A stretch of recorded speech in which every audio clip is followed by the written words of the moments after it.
लक्ष्मीनाथसमारम्भां नादयामुनमध्यमां अस्मदाचार्यपर्यन्तां वन्दे गुरुपरम्परां यदिराजाय विद्महे श्रीभाष्यकाराय धीमहि तन्नो रामानुजार्य प्रचोदयात् ஆழ்வார்கள் திருவடிகளே சரணம் எம்பெருமானார் திருவடிகளே சரணம் ஜீய திருவடிகளே சரணம் यो नित्यमच्युतपदाम्बुजयुग्मरुक्म व्यामोगदस्ततितरानतृणाय मेने अस्मद्गुरोर्भगवतोऽस्य दयैकसिन्धो रामानुजस्य शरणं शरणं प्रपद्ये நீரார் கடலும் நிலமும் முழுதுண்டு ஏழார் ஆலம் இளந்துளிர் மேல் துயிலந்தாய் சீரார் திருவேங்கட மாமலைமேயாராமுதே அடியேற் கருளாயே. எல்லாம் வல்ல ஏழுமலையான் பெருங்கருணையால் 4000 திவ்ய பிரபந்த பாசுர பதிவேற்றங்களின் வரிசையில் இன்றைக்கு 2188வது நாள் பாசுர பதிவேற்றம். திருமங்கையாழ்வார் அவருடைய பெரிய திருமொழியிலே 8ஆம் பத்திலே வரக்கூடிய 4ஆம் திருமொழியுடைய 7வது பாசுரம், 737வது பெரிய திருமொழி பாசுரம், கண்ணபுரம் பாசுரம் வரிசையிலே இது 37வது பாசுரம். முதலிலே தனியன் கலையாமி கலித்வம்சம் கவிம்லோக திவாகரம் இஷுகோபி பிரகாசாபி ஆவித்யம் நிகதம் தம வாழி பரகாலன் வாழி கலிகன்றி வாழி குறையுளூர் வாழ்வேந்தன் வாழியரோ மாயோனே வாழ்வெளியால் மந்திரங்கொள் மங்கையர்கோள் தூயோன் சுரமானவேர் நெஞ்சுக்கு இருள் கடி தீபமடங்கா நெடும்பிறவி நஞ்சுக்கு நல்ல அமுதம் தமிழ் நன்னூல் துறைகள் அஞ்சுக்கு இலக்கிய மாரண சாரம் பரசமய பஞ்சு கனலின் பொறி பரகாலின் பண்பல்களே எங்கள் கதியே ராமானுஜ முனியே சங்கை கெடுத்தாண்ட தவராசா பொங்குமுகள் மங்கையர்கோன் இந்த மறையாயிரம் அனைத்தும் தங்குமரம் நீ எனக்குத்தா மாலை தனிவழியே பறிக்க வேணும் என்று கோடி பதிவிருந்த கொற்றவனே வேலை அணைந்தருளும் கையால் அடியேன் வினையை துணித்தருள வேணும் துணிந்து.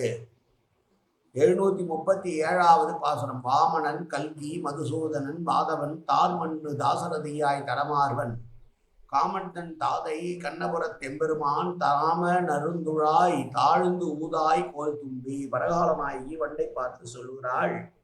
கடந்த பாசுரத்திலே சொன்னால் அளவா கண்ட பூக்களிலே போய் உட்கார்ந்து வாசனை இல்லாத பூக்களில் உட்கார்ந்து நீ எண்ணத்தை பெறப்போகிறாய். நீ திருக்கண்ணபுரம் சொல்லு பெருமாள் மீது இருக்கிற துளசி மாலை மீது வருகிற பரிமளத்தை உன்னுடைய உடலிலே ஒத்தி கொண்டு வந்து என்னுடைய கூந்தலிலே ஊது, நான் விரகதாவும் தனித்த சமாதானப்படுவேன் என்று சொன்னால் அளவா அதை ஒட்டியே இந்த பாசுரத்திலே வாமன அவதாரத்தை பற்றி பேசுகிறார். முதலிலே மகாபலி சக்கரவர்த்தியுடைய கொட்டத்தை அடக்குவதற்காக பிரகலாதனுடைய பேரனான மகாபலி சக்கரவர்த்திக்கு பேரொரு புரிவதற்காகவே வாமன அவதாரம் எடுத்து திருவிக்கிரமனா மீண்டும் உலகம் தான்.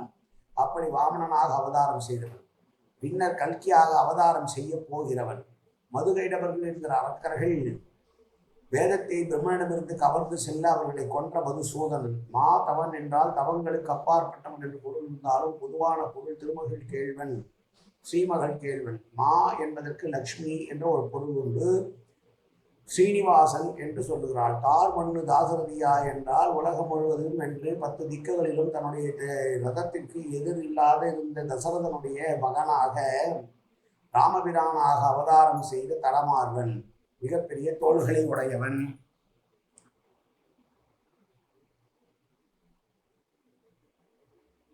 காமன் தன் தாதை என்றால் மன்மதனுக்கு ஒரு முறை தந்தையாக இருந்திருக்கிறான். எப்படி என்றால் ருக்மிணி பிராட்டிக்கும் கண்ணனுக்கும் பிறந்த பையன் பிரத்யும்னன். பிரத்யும்னன் மன்மதனுடைய அவதாரம், மன்மதனுடைய அம்சத்தை பெற்றவன். அப்படி பிரத்யும்னனுக்கு தந்தையாக இருக்கக்கூடிய காமனுக்கு தாதையானவன் அவன்தான் இங்கே திருக்கண்ணபுரத்திலே எழுந்துள்ளி இருக்கிறான்.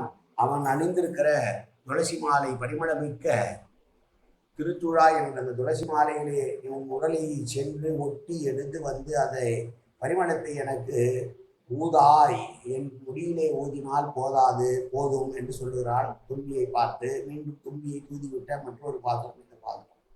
இந்த பாசுரத்திலே வாமன அவதாரம், கல்கி அவதாரம், ராம அவதாரம் மற்றும் கிருஷ்ணாவதாரத்திலே பிரத்யும்னன் என்கிற மன்மதனுடைய அவதாரம் மன்மதனுடைய பிறப்பு ஆகியவற்றை சொல்லுகிற பாசுரம் இந்த அழகான பாசுரம்.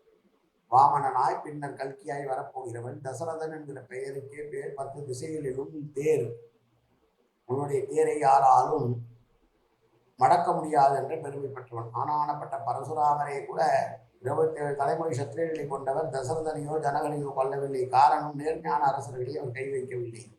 தசரதன் என்பது 8 திக்கு என்பது ஈசானியன்.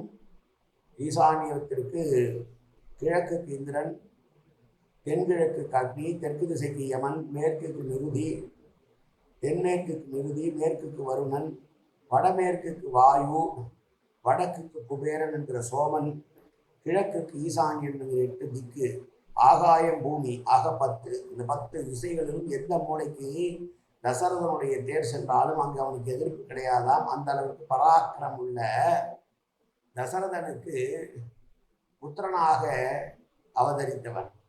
அது மட்டுமல்ல, ராமாவதாரமே விசேஷமான அவதாரம். பெரிய திருமார்புக்கு சொந்தக்காரன் என்று சொல்கிறார்.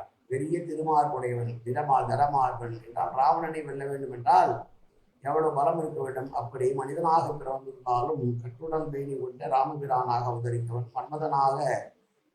மன்மதனுக்கு தந்தையாக இருந்த கண்ணபிரான் எழுந்திருக்கிறது திருக்கண்ணபுரத்திலே. அவர் அணிந்திருக்கிற திருக்குழாய் மாலையிலே சென்று உன்னுடைய உடலை புரட்டி எடுத்து அந்த வாசனையை என்னுடைய குழலிலே ஊதுவாய் தும்பி என்கிறாள் கரகால நாயகியாக கலியன். மீண்டும் ஒரு முறை பாசுரம். வாமனன் கற்கி மதுசூதனன் மாதவன், தார்மண்ணு தாசரதியாய் தடமார்வன், காமன் தன் தாதை கண்ணபுரத் தெம்பெருமான், தாம நருந்துழாய் தாழ்ந்து ஊதாய் போல் தும்பி, காயன வாச்சா மனசேந்திரியர்வா அபியாத்தனாவா பிரகதேர் சுபாவாது கரோமியத்த சகலம் பரஸ்மி ஸ்ரீமன் நாராயணாயேரி சமர்ப்பியாமி.